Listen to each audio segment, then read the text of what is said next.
ده 27 گولانی ده لگوند شیخان گریدای نفچه پاییزاوا سر به پارزگاه وانیل باکوری کردستانی پشتی وکرنا احاله کارگاه مرمر هێزên ewlekariyê û gundparêzên wê navçeyê bi makîneyên kar çûbûn ve gundey û çil axirên gundiyan rûxandine. Her wiha gundiyên ku dixwastin ji vê yekê re bibin astengî jî dabûne ber guleyan û 4 kes ji wan bi guleyan birîndar bibûn. Yek ji wan ew kesên ku desteserkirî jî dibêje Hêzên ewlekariyê damostandin gelek xirab li hemberî xelkê gundkirine û kelemçe xistine destê wan.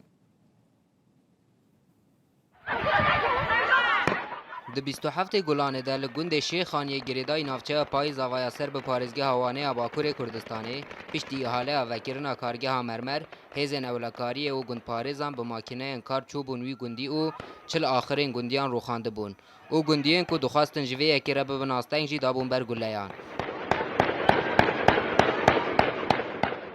Di encam de li wî gundî 4 kes hatibûn desteserkirin. Yek ji kesên desteserkirî ku hatiye berdan dibêje ku hêzên ewlekariyê danûstandinên xirab li gel wî kirine. Me got xera nake anî hate destê min bîn başî xwe destê me boxlamişke destê me werî mîtke nake kelemçe dest min nedeke.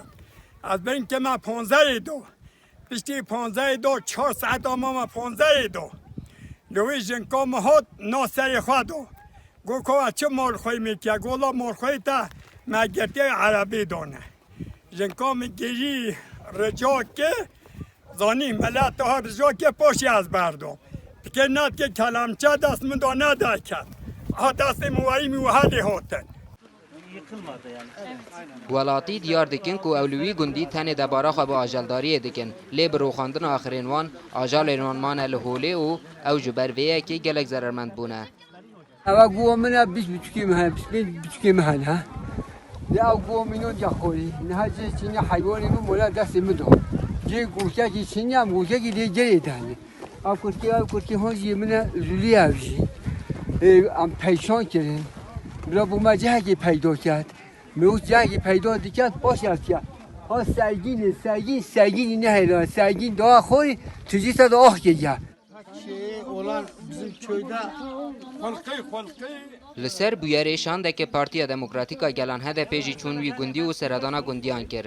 Parlamenterê HDP Tayyip Temel li cihê kargehê hinek lêkolînkirin û dibêje ku ev kargeh gelek nêzî gund e û metirsiyê li ser jiyana gundiyan çê dike.